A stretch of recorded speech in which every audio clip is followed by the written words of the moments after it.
El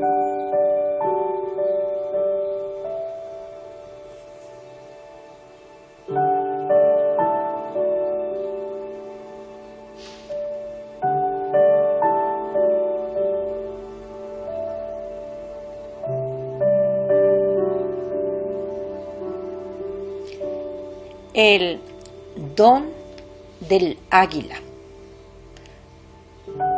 Autor Carlos Castaneda. Carlos César Salvador Arana Castañeda.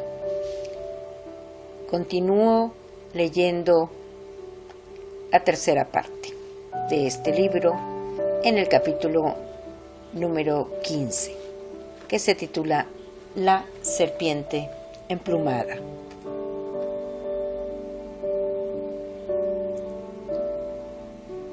Habiendo alcanzado cada una de las metas que especificaba la regla, don Juan y su grupo de guerreros estaban listos para la tarea final: abandonar el mundo. Lo que nos quedaba a la gorda, a los demás aprendices y a mí era presenciar su salida. Había un solo problema irresoluto: ¿qué hacer con los aprendices? Don Juan decía que, propiamente, deberían acompañarlos incorporándose a su propio grupo. Sin embargo, no estaban listos. Las reacciones que habían tenido al intentar cruzar el puente habían demostrado cuáles eran sus debilidades.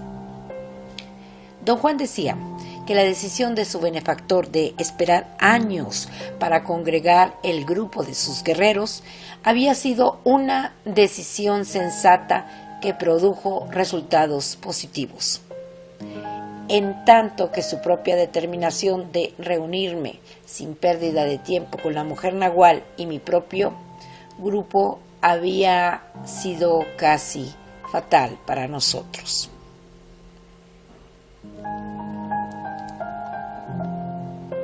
Don Juan no expresaba esto como una queja o una acusación, sino como la afirmación de la libertad del guerrero de escoger y aceptar su selección.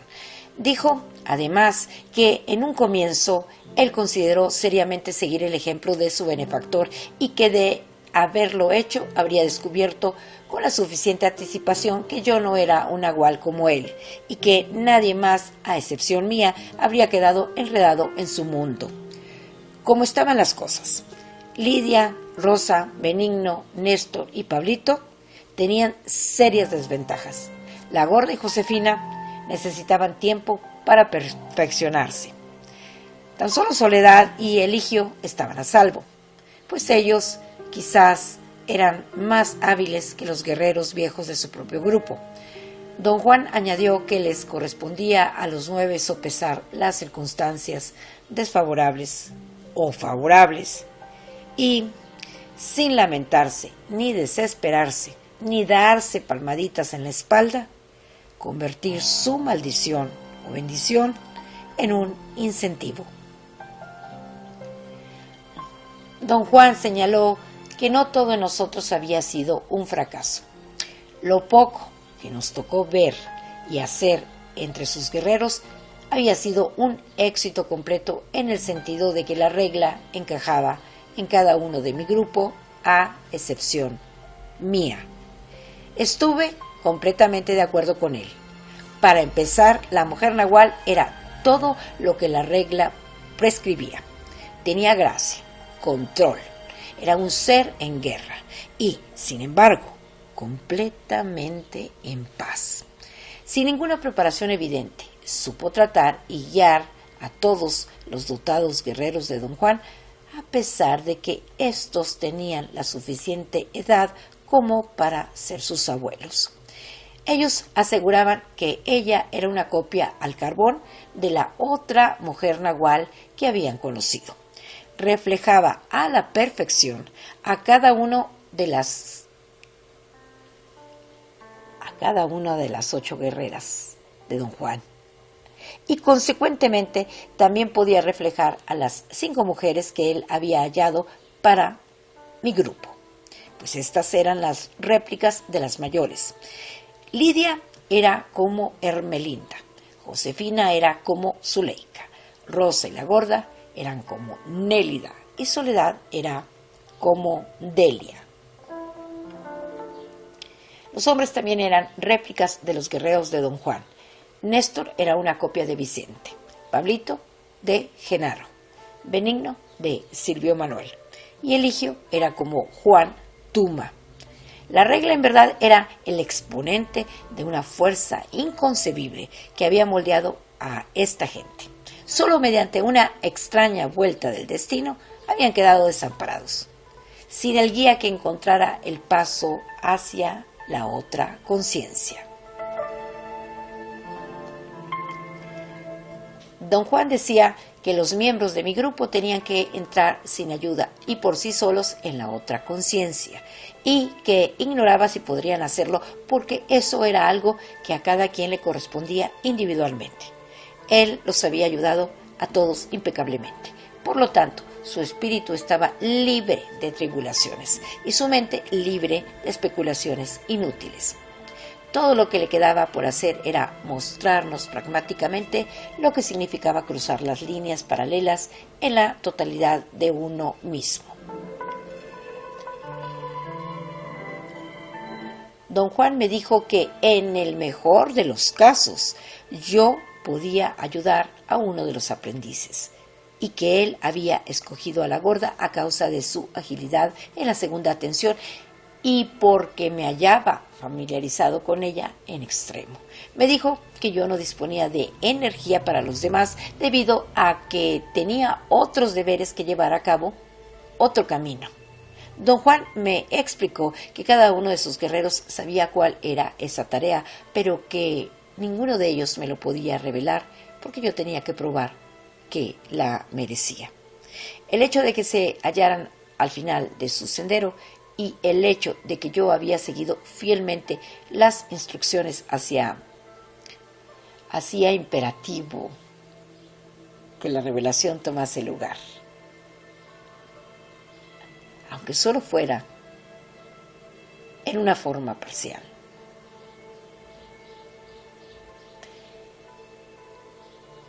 Cuando llegó el momento de partir, don Juan me dijo cuál era mi tarea. Como me hallaba en un estado de conciencia normal, perdí el verdadero sentido de lo que me dijo. Hasta el último momento don Juan trató de inducirme a unir mis dos estados de conciencia. Todo habría sido muy simple si yo hubiera podido efectuar esa fusión. Como no pude, solo fui tocado racionalmente por sus revelaciones. Don Juan me hizo luego cambiar de niveles de conciencia a fin de permitirme apreciar el evento de su partida total en términos más abarcantes. Repetidamente me advirtió que estar en la conciencia del lado izquierdo es una ventaja solo en cuanto se acelera nuestra comprensión. Es una desventaja porque nos permite enfocar con inconcebible lucidez solo una cosa a la vez, y esto nos vuelve vulnerables. No se puede actuar independientemente mientras se está en la conciencia del lado izquierdo.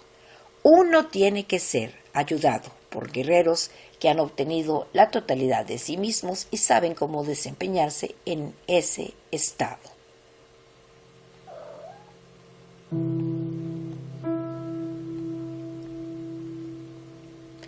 La Gorda me dijo que un día el Nahual, Juan, Matus y Genaro reunieron a todos los aprendices en su casa. El Nahual los hizo cambiar a la conciencia del lado izquierdo y les dijo que su tiempo en la tierra había llegado a su fin. La Gorda no le creyó en un principio. Estaba convencida de que don Juan trataba de asustarlos para que actuaran como guerreros. Pero después se dio cuenta de que había un brillo en sus ojos que nunca le había visto. Después de hacerlos cambiar de niveles de conciencia, don Juan habló con cada uno de ellos individualmente y a cada uno le hizo un resumen de todos los conceptos y procedimientos que les había enseñado. Conmigo hizo lo mismo, pero en mi caso condujo el resumen en ambos estados de conciencia, el día anterior a su viaje definitivo. Por cierto, me hizo cambiar de su lado al otro varias veces, como si quisiera estar seguro de que yo me hallaba completamente saturado en los dos. Por mucho tiempo me fue imposible recordar lo que tuvo lugar después del resumen.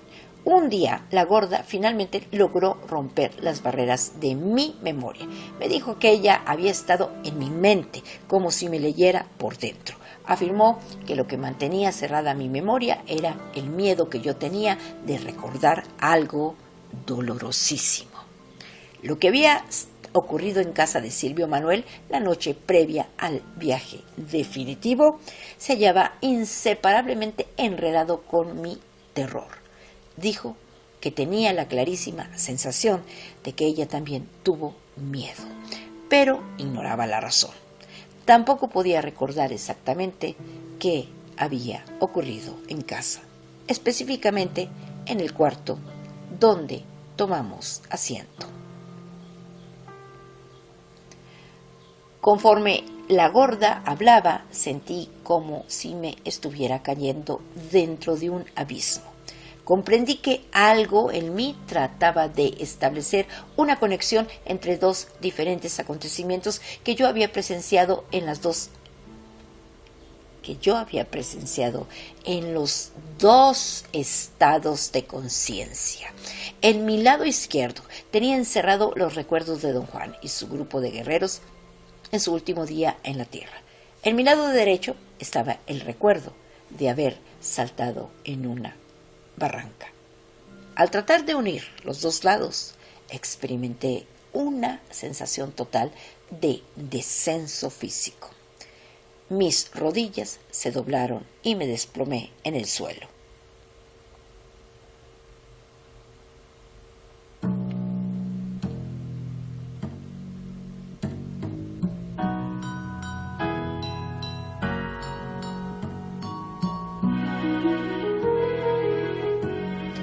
La gorda dijo que lo que me pasaba era que había llegado a mi conciencia del lado derecho un recuerdo que surgió en ella cuando yo hablaba.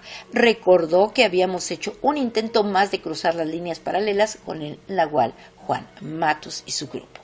Dijo que ella y yo, juntos con el resto de los aprendices, habíamos tratado una vez más de cruzar el puente.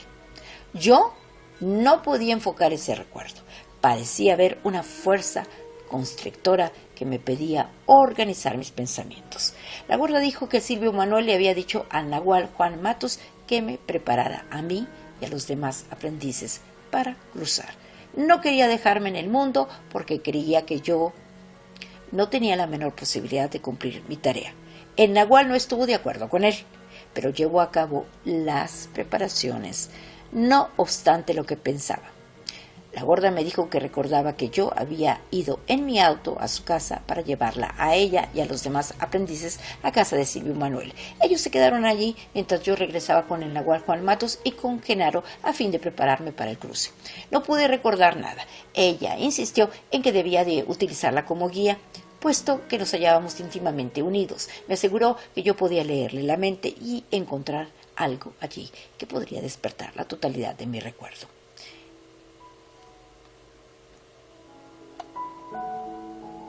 Mi mente se hallaba en un estado de gran turbación. Una sensación de ansiedad me prevenía incluso concentrarme en lo que la gorda decía. Ella siguió hablando, describiendo lo que recordaba de nuestro segundo intento por cruzar el puente. Refirió que Silvio Manuel los había arrengado. Les dijo que el entrenamiento que tenían era suficiente como para tratar de cruzar nuevamente. Lo que necesitaban para entrar plenamente en el otro yo era abandonar el intento de la primera atención. Una vez que se hallaran en la conciencia del otro yo, el poder del nahual Juan Matus y de su grupo los recogería y los elevaría a la tercera atención con gran facilidad. Esto era algo que no podían hacer si los aprendices se hallaban en su conciencia normal. De pronto, ya no escuchaba más a la gorda. El sonido de su voz en verdad era como un vehículo para mí y trajo consigo el recuerdo de todo el evento. Me tambaleé ante el impacto. La gorda cesó de hablar y conforme yo le describía mi recuerdo, ella también se acordó de todo. Habíamos finalmente juntado las últimas piezas de los recuerdos separados de nuestros dos estados de conciencia. Recordé que don Juan y don Genaro me prepararon para cruzar mientras yo me hallaba en el estado normal de conciencia. Yo pensé racionalmente que me estaban preparando para dar un salto en un abismo. La gorda recordó que a fin de prepararlos a cruzar, Silvio Manuel los había colgado de las vigas del techo en arneses de cuero. Había uno de estos en cada cuarto de su casa. Los aprendices estuvieron suspendidos en ellos casi todo el día. La gorda comentó que tener un arnés en el cuarto de uno es algo ideal. Los genaros, sin saber realmente lo que estaban haciendo, habían acertado al construir un arnés. Tuvieron un recuerdo a medias y crearon su juego. Era un juego que combinaba las cualidades curativas y purificadoras de estar separado del suelo con la concentración que uno requiere para cambiar niveles de conciencia. El juego, en realidad, era un artificio que les ayudaba a recordar. La gorda me dijo que Silvio Manuel les hizo descender del arnés al atardecer, después de haber estado suspendido todo el día. Todos fueron con él al puente y esperaron allí con el resto del grupo hasta que el nahual Juan Matus y Genaro llegaron conmigo. El nahual Juan Matus le explicó a todos que el prepararme había tomado más tiempo de lo que él anticipó. Recordé que don Juan y sus guerreros cruzaron el puente antes que nosotros. Doña Soledad y Eligio automáticamente fueron con ellos. La mujer nahual fue la última que cruzó. Desde el otro lado del puente, Silvio Manuel nos indicó que empezáramos a caminar. Sin decir una sola palabra, todos nosotros empezamos. A la mitad del puente, Lidia, Rosa y Pablito parecieron no poder dar otro paso. Benigno y Néstor llegaron casi hasta el final y después se detuvieron. Solamente la gorda, Josefina y yo llegamos a donde don Juan y los otros se encontraban.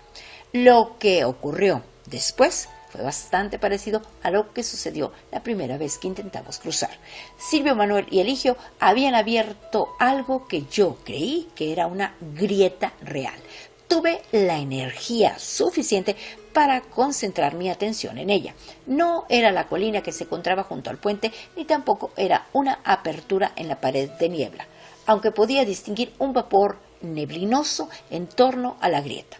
Era una misteriosa y oscura apertura que se erguía por sí sola al margen de todo lo demás. Era del tamaño de un hombre, pero estrecha. Don Genaro hizo una broma y la llamó vagina cósmica. Y esta observación produjo risas estentóreas de sus compañeros. La gorda y Josefina se aferraron a mí y entramos. Instantáneamente sentí que me trituraban. La misma fuerza incalculable que casi me hizo explotar la primera vez me había atrapado nuevamente. Podía sentir a la gorda y Josefina fusionándose conmigo. Yo parecía ser más ancho que ellas y la fuerza me aplanó contra las dos juntas. Cuando otra vez me di cuenta de mí mismo, yacía en el suelo con la gorda y Josefina encima de mí. Silvio Manuel nos ayudó a ponernos en pie. Me dijo que no sería imposible unirnos a ellos en esa ocasión, pero que quizá después, cuando nos hubiéramos afinado hasta la perfección, el águila nos dejaría pasar. Cuando regresábamos a su casa, Silvio Manuel me dijo casi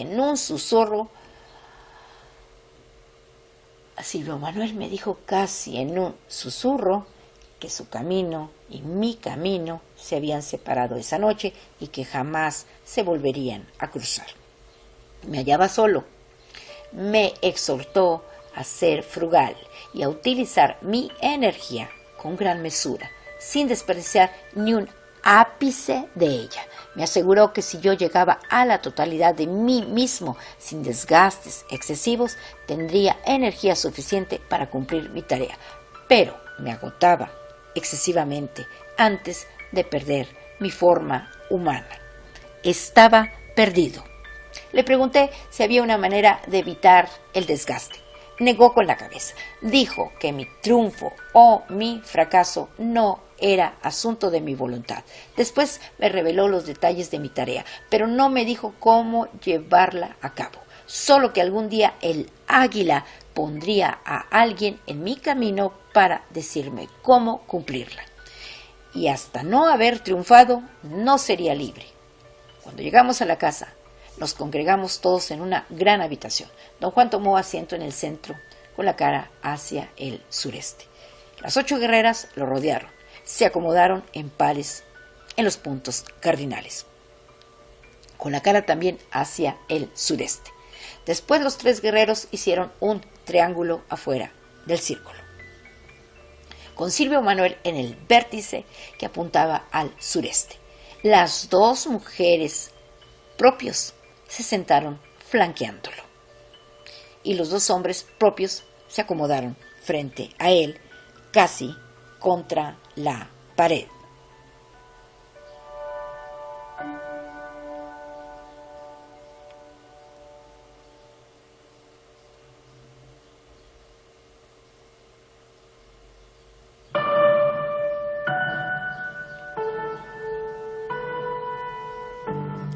La mujer nahual hizo que los aprendices hombres tomaran asiento contra la pared del este e hizo que las mujeres se sentaran contra la pared del oeste. Después me condujo a un lugar que se hallaba directamente atrás de don Juan. Allí nos sentamos juntos. Permanecimos sentados lo que yo creí que solo era un instante y, sin embargo, sentí una oleada de extraña energía. Cuando le pregunté a la mujer nahual por qué nos habíamos levantado tan rápidamente, me contestó que habíamos estado sentados allí durante varias horas y que algún día, antes de que entrara a la tercera atención, todo eso tendría sentido para mí. La guarda afirmó que ella no solo tuvo la sensación de que estuvimos sentados solo un instante, sino que nunca le dijeron que eso no había sido así. Lo único que el nahual le dijo después era que tenía la obligación de ayudar a los demás aprendices, especialmente a Josefina, y que un día yo regresaría para darle el empujón final para cruzar totalmente hacia el otro yo. Ella estaba atada a mí y a Josefina. En nuestro ensoñar juntos, bajo la supervisión de Zuleika, habíamos intercambiado enormidades de nuestra luminosidad. Por esa razón pudimos resistir juntos la presión del otro yo al entrar en él con todo y cuerpo. También le dijo que el poder de los guerreros de su grupo fue lo que hizo que el cruce fuera fácil esa vez, y que cuando ella tuviera que cruzar por sí misma, tenía que hacerlo a través del ensueño. Después de que nos pusimos en pie, Florinda se acercó a donde yo estaba, me tomó del brazo y caminamos por el cuarto, mientras don Juan y sus guerreros hablaban con los otros aprendices.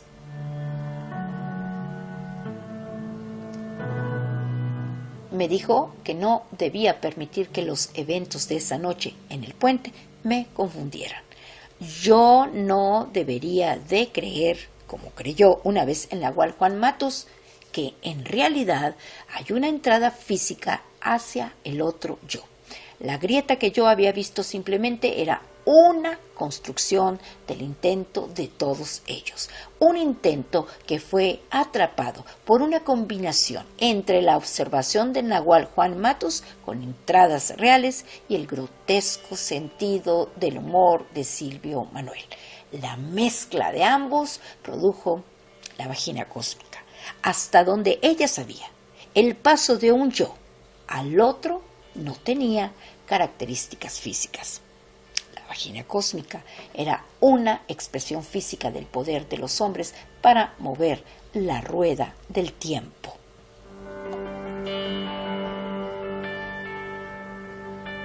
Florinda me explicó que cuando ella o sus compañeros hablaban del tiempo, no se referían a algo que se mide con los movimientos del reloj. El tiempo es la esencia de la atención. Las emanaciones del águila están compuestas de tiempo y, propiamente hablando, cuando uno entra en cualquier aspecto del otro yo, uno empieza a familiarizarse con el tiempo. Florinda me aseguró que esa noche, cuando estábamos sentados en formación, ellos tuvieron su última oportunidad de ayudarnos a mí y a los aprendices a encarar la rueda del tiempo. Dijo que la rueda del tiempo es como un estado de conciencia acrecentada del otro yo, así como la conciencia del lado izquierdo es el estado de conciencia acrecentada del yo de todos los días. La rueda del tiempo podía describirse físicamente como un túnel de largo infinito. Un túnel con surcos reflectores.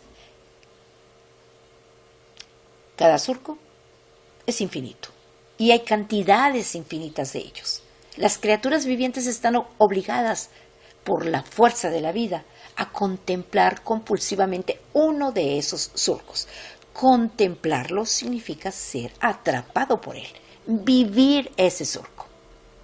Florinda aseveró que lo que los guerreros llaman voluntad pertenece a la rueda del tiempo. Es algo semejante a un tentáculo intangible que todos nosotros poseemos. Dijo que el designio final del guerrero consiste en aprender a concentrarlo en la rueda del tiempo con el fin de hacerla girar. Los guerreros que han logrado hacer girar la rueda del tiempo pueden contemplar cualquier surco y extraer de él lo que deseen, como por ejemplo la vagina cósmica. Ser atrapado compulsivamente en cualquier surco del tiempo implica ver las imágenes de ese surco conforme se alean. Ser libre de la fuerza fascinante de esos surcos significa que uno puede ver en cualquier dirección, ya sea cuando las imágenes se alejan o cuando se aproximan. Florinda dejó de hablar y me abrazó. Me susurró al oído que regresaría a finalizar su instrucción algún día, cuando yo hubiese ganado la totalidad de mí mismo. Don Juan pidió a todos que se acercaran a donde yo estaba. Me rodearon. Don Juan fue el primero en hablar. Dijo que yo no podía ir con ellos en su viaje definitivo porque era imposible que retractara mi tarea. Bajo esas circunstancias, lo único que ellos podían hacer por mí era darme sus mejores votos. Añadió que los guerreros no tienen vida propia. A partir del momento en que comprenden la naturaleza de la conciencia, dejan de ser personas. Y la condición humana ya no forma parte de su visión. Yo tenía un deber como guerrero y solo eso era lo que contaba a fin de cumplir la tenebrosa tarea que me había confiado. Puesto que yo había prescindido de mi vida, ellos ya no tenían nada que decirme, salvo que debería dar lo mejor de mí. Y yo tampoco tenía nada que decirles, salvo que había comprendido y que aceptaba mi destino.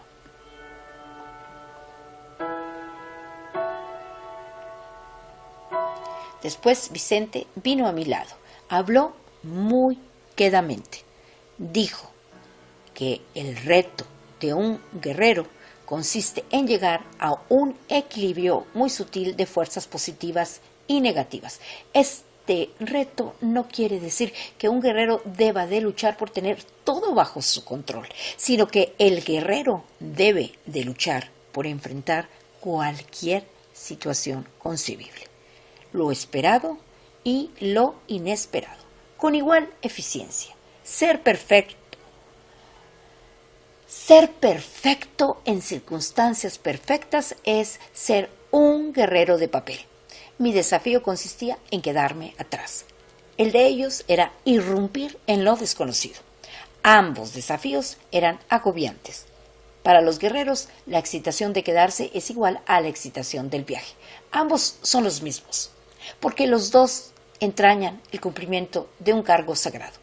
El siguiente que vino a hablarme fue Silvio Manuel. Dijo que a él le importaba lo práctico. Me dio una fórmula, un encantamiento para las horas en que mi tarea fuese mayor que mi fuerza. Ese fue el encantamiento que me vino a la mente la primera vez que recordé a la mujer nahual.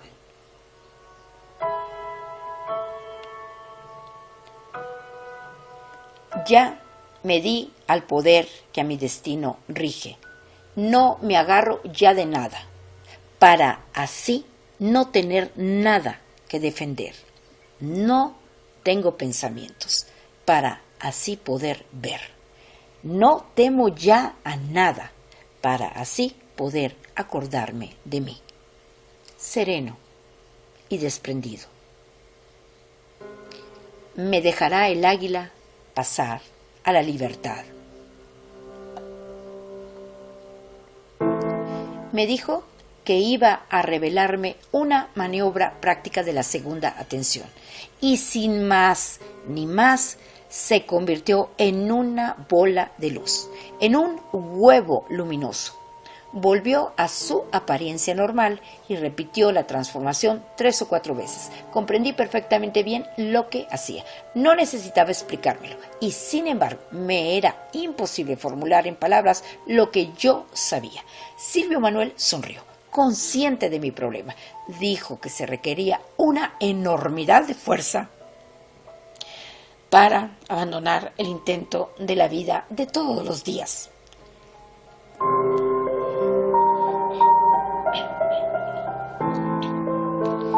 El secreto que me acababa de revelar era cómo facilitar el abandono del intento.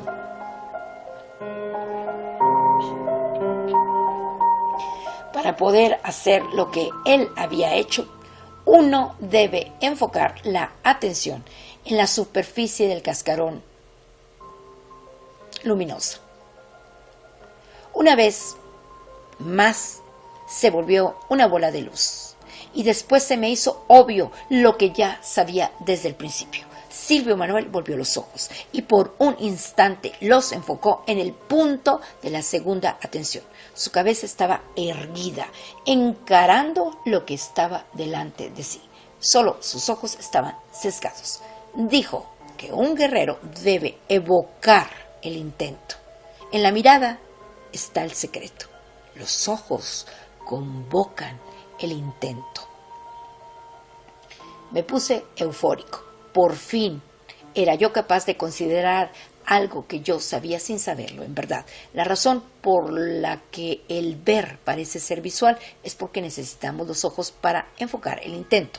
Don Juan y su grupo de guerreros sabían cómo usar los ojos para atrapar otros aspectos del intento. Y a este acto le llamaban ver. Lo que Silvio Manuel me había mostrado era la verdadera función de los ojos. Los atrapadores del intento. Utilicé entonces mis ojos premeditadamente para convocar el intento. Los concentré en el punto de la segunda atención. De repente, Don Juan, sus guerreros, Doña Soledad y Eligio eran huevos luminosos, pero no la gorda, las 3 hermanitas y los genaros. Seguí moviendo la mirada de un lado al otro entre las burbujas de luz y la gente, hasta que escuché un crujido en la base de mi cuello, y todos los que estaban en mi cuarto eran huevos luminosos. Por un instante sentí que no podía saber quién era quién, pero luego mis ojos lograron ajustarse y sostuve 2 aspectos del intento, 2 imágenes al mismo tiempo. Podía ver sus cuerpos físicos y también sus luminosidades. Las 2 escenas no se hallaban una encima de la otra, sino que estaban separadas, y sin embargo no podía concebir cómo. Definitivamente tenía 2 canales de visión. Ver estaba íntimamente unido a mis ojos, y no obstante era algo independiente de ellos. Si los cerraba, aún podía ver los huevos luminosos, pero no los cuerpos físicos. En un momento tuve la sensación clarísima de que yo sabía cómo cambiar mi atención hacia mi luminosidad.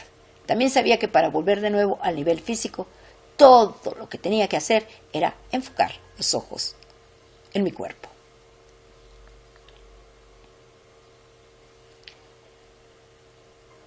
Don Juan vino luego a mi lado y me dijo que el nahual Juan Matus, como regalo de despedida, me había dado el deber.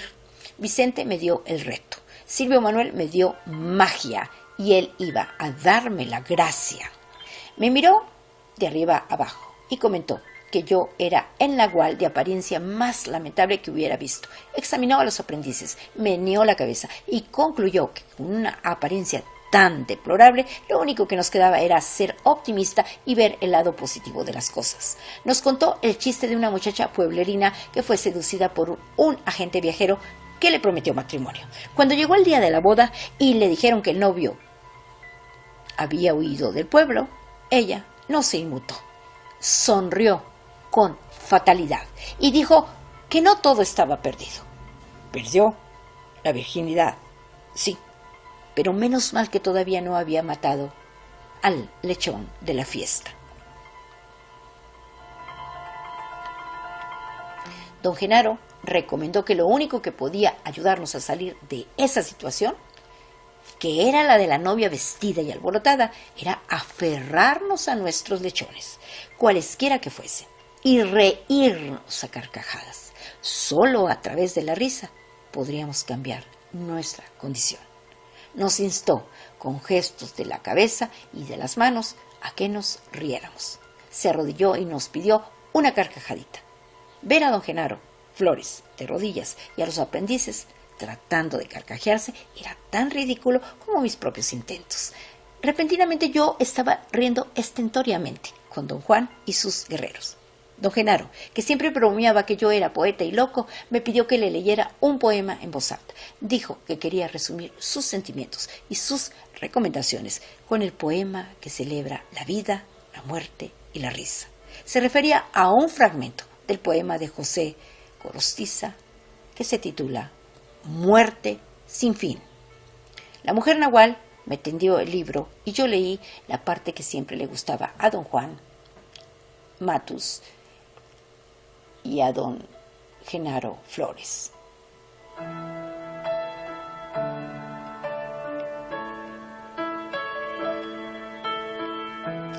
Hay una ciega alegría, un hambre de consumir, el aire que se respira, la boca, el ojo, la mano, estas pungentes cosquillas de disfrutarnos enteros, en un solo golpe de risa.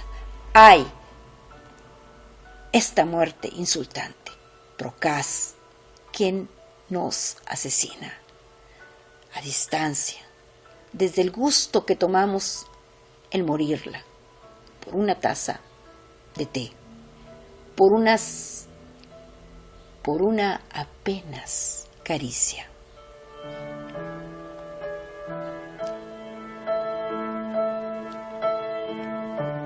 El efecto del poema fue aniquilante. Sentí un estremecimiento.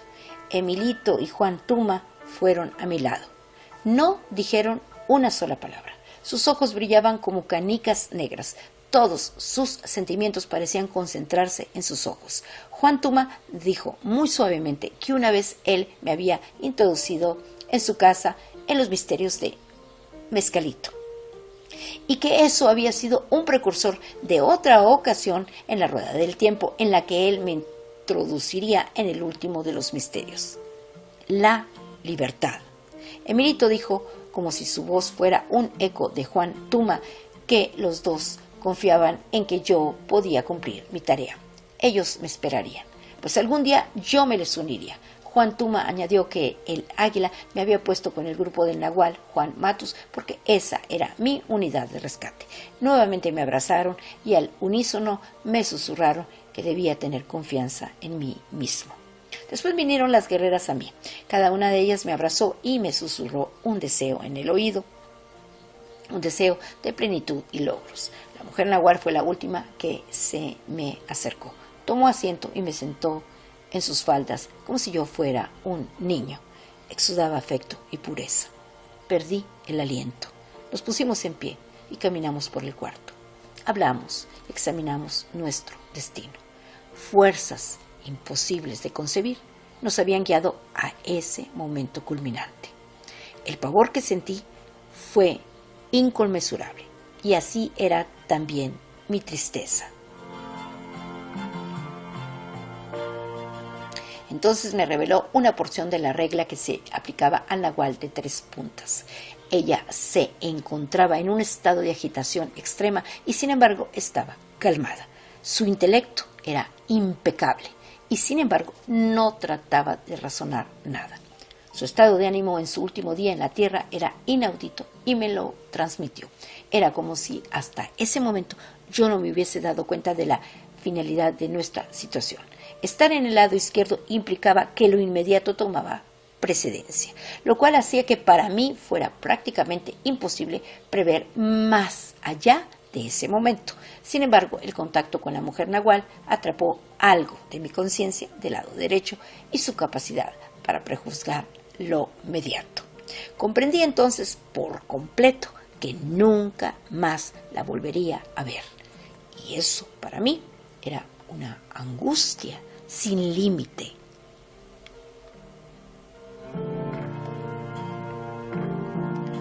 Don Juan decía que en el lado izquierdo no hay lugar para las lágrimas, que un guerrero no puede llorar y que la única expresión de angustia es un estremecimiento que viene desde las profundidades mismas del universo. Es como si una de las emanaciones del águila fuese la angustia. El estremecimiento del guerrero es infinito. Mientras la mujer nahual me hablaba y me abrazaba, yo sentí ese estremecimiento.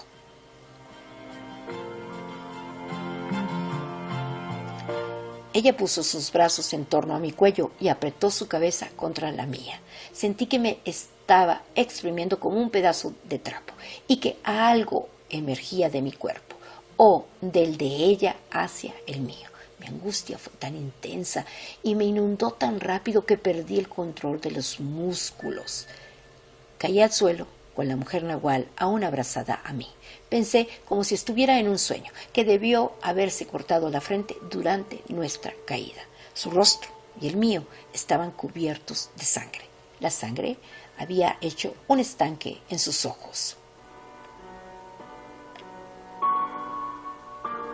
Don Juan y don Genaro me alcanzaron con presteza. Me sostuvieron. Yo tenía espasmos incontrolables como ataques. Las guerreras rodearon a la mujer nahual. Después hicieron una hilera a la mitad del cuarto. Los hombres se les unieron. En un momento se creó una innegable cadena de energía que fluía entre ellos. La hilera se movió y desfiló enfrente de mí. Cada uno de ellos se acercó y se detuvo frente a mí durante un momento, pero sin romper fila. Era como si se deslizaran en una rampa movible que los transportaba y que los hacía detenerse y encararse por un segundo. Los 4 propios avanzaron primero, con los hombres a la cabeza. Después los siguieron los guerreros, luego las ensoñadoras, las acechadoras y, por último, la mujer nahual. Pasaron frente a mí y durante un segundo o 2 permanecieron a plena vista. Después desaparecieron en la negrura de la misteriosa grieta que había aparecido en el cuarto. Don Juan oprimió mi espalda y me ayudó a contrarrestar un poco de mi angustia intolerable. Dijo que comprendía mi dolor y que la afinidad del hombre nahual y de la mujer nahual es algo que no puede formularse. Existe como resultado de las emanaciones del águila. Una vez que las 2 personas se juntan y se separan, no hay manera de llenar la vaciedad. Porque no se trata de una vaciedad social, sino de un movimiento de esas emanaciones. Don Juan me dijo entonces que iba a hacerme cambiar hasta mi extrema derecha. Dijo que era una maniobra conmiserativa, pero temporal. Por el momento me ayudaría a olvidar, pero no me sería un alivio cuando recordase. Don Juan también me dijo que el acto de recordar es absolutamente incomprensible. En realidad, se trata del acto de acordarse de uno mismo, que uno cesa cuando el guerrero recupera la memoria de las acciones llevadas a cabo en la conciencia del lado izquierdo, sino que prosigue hasta recuperar cada uno de los recuerdos que el cuerpo luminoso ha almacenado desde el momento de nacer.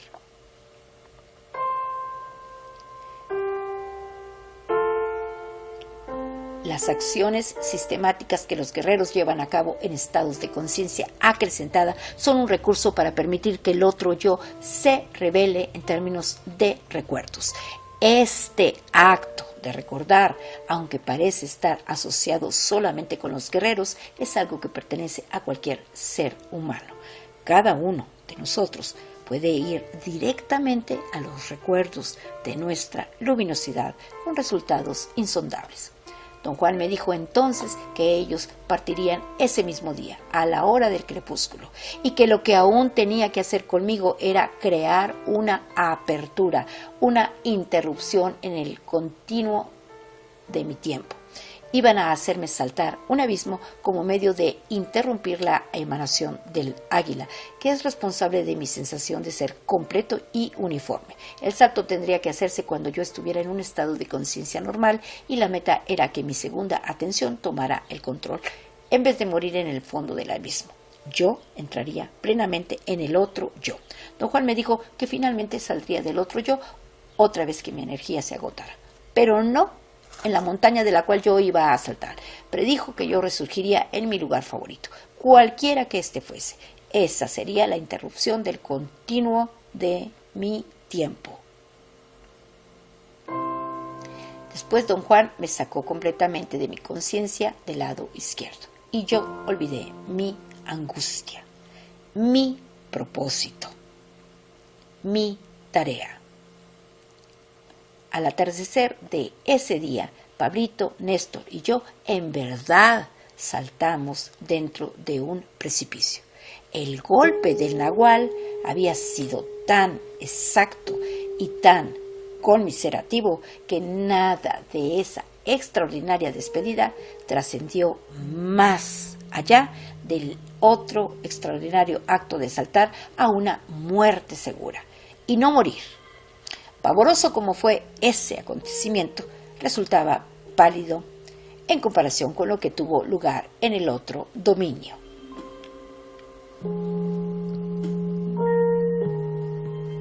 Don Juan me hizo saltar en el preciso momento en que él y todos sus guerreros habían encendido sus conciencias. Tuve una visión, como de sueño, de una hilera de gente que me miraba. Después lo racionalicé, como si fuera parte de una serie de visiones o alucinaciones que tuve después de saltar. Esta era la magra interpretación de mi conciencia del lado derecho, abrumada por lo pavoroso del evento total.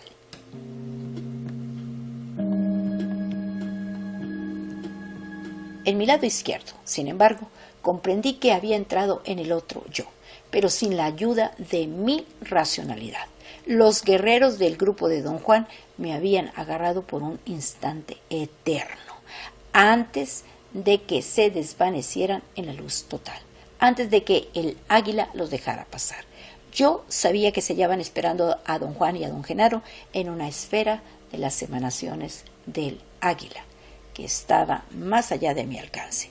Vi a don Juan tomando la delantera y después solo hubo una fila de exquisitas luces en el cielo.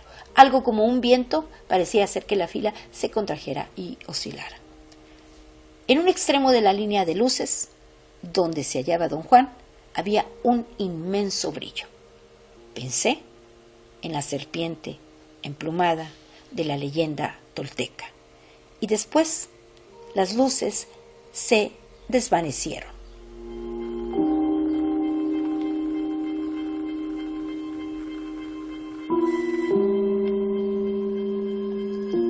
Aquí termina el capítulo número 15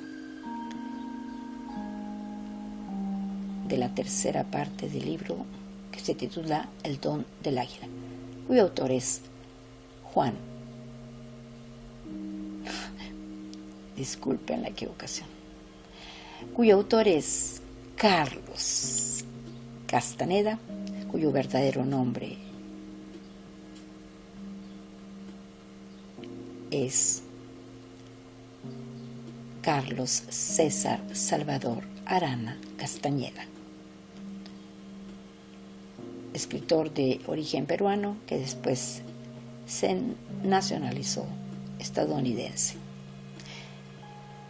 Son las 11:14 de la mañana y hoy es un bonito día, jueves 4 de abril del año 2024. Yo, como siempre, les deseo a ustedes que Dios los bendiga.